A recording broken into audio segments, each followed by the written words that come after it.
ازيكم عاملين ايه؟ رجعنا تاني لسلسلة الأمراض النفسية. كنا اتكلمنا في الحلقات اللي فاتت عن القلق والاكتئاب والفصام، والنهارده هنتكلم عن الوسواس القهري.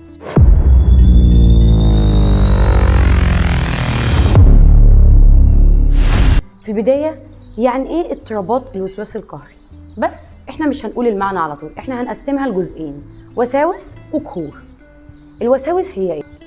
هي أفكار أو صور أو دوافع غير مرغوب فيها بتسبب دايما قلق للشخص ده. طب ايه الأمثلة المنتشرة ليها؟ الخوف من التلوث، اللي هو القلق دايما من الجراثيم، والشكوك المستمرة زي ان انا دايما قلقان، طب هو انا قفلت الباب ولا لا؟ هو انا طفيت النور؟ طب هو انا قفلت الفرن؟ والافكار العدوانيه، وهي دايما ان انا ابقى خايف من ان انا اذي نفسي او ان انا اذي الاخرين. واخيرا الافكار المحرمه والغير مقبوله زي الافكار الدينيه والجنسيه المستمره اللي بتاذي صاحبها، اللي بتخليه دايما محطوط تحت ضغط وقلقان. كده احنا قلنا يعني ايه وساوس. طب القهور دي بقى سلوكيات او طقوس متكرره وبيقوم بها الشخص ده لتقليل الازعاج بتاع او القلق بتاع الوساوس اللي احنا لسه قايلينها. طب ايه الامثله المنتشره لده؟ التنظيف المتكرر، ان انا كل شويه اروح اغسل ايدي عشان خايفه ان انا من جراثيم. بس الحاجات دي انا مش بتكلم في الطبيعي، انا بتكلم على الحاجات المتكرره بشكل غير طبيعي. وعندنا برضو التاكد المتكرر، ان انا كل شويه ارجع اشوف انا قفلت الباب ولا لا، كل شويه اروح اشوف انا قفلت الفرن ولا لا، كل شويه ارجع ان انا اتاكد ان انا قفلت النور ولا لا. والموضوع ده ما بيبقاش مره او اتنين، ده بيبقى متكرر بشكل مزعج جدا. والعد والتكرار والترتيب والتنظيم، انا بقعد ارتب في الحاجه بطريقه لحد ما احس ان كده بقت طبيعيه. البرواز ده معمول كده شويه، لا انا عايزاه كده، او انا متعود ان هو شكله معمول كده فانا لازم اخليه طول حياتي معمول كده.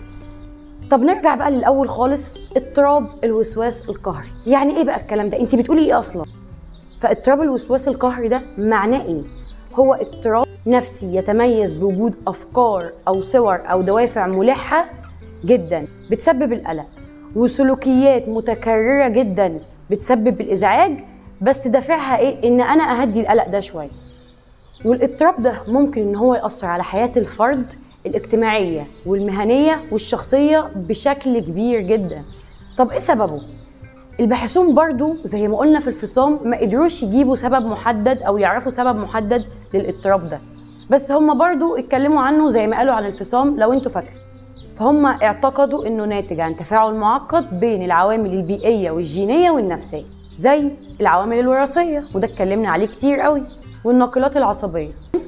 بيبقى في اضطرابات في التوازن بين الدوبامين والسيروتونين في الدماغ. واخر حاجه اعتقدوها الباحثين بنيه الدماغ نفسها. طب هو التشخيص ده اي حد معدي كده بيقول لك انت عندك وسواس قهري؟ لا طبعا، ده بيعتمد على تقييم شامل عن طريق مختص في الصحه النفسيه، مش اي حد معدي بيقول ان انت عندك الوسواس ده. طب هو ايه العلاج بتاعه؟ العلاج بتاعه بيبقى عبارة عن مزيج بين العلاج النفسي والعلاج الدوائي. ففي النهاية الوسواس القهري هو مرض مزمن بيكمل مع الشخص، بس مع العلاج المناسب الشخص ده بيقدر يعيش حياة طبيعية جدا وصحية جدا مع أسرته. بس ده بيعتمد على ايه؟ على الالتزام بالعلاج والتواصل الدائم مع الأخصائي النفسي اللي هو بيتعالج معاه. ودي كانت نهاية حلقتنا، واتمنى يكون الفيديو ده افادكم وفهمكم يعني ايه وسواس قهري، واستنونا في اللي جاي. سلام.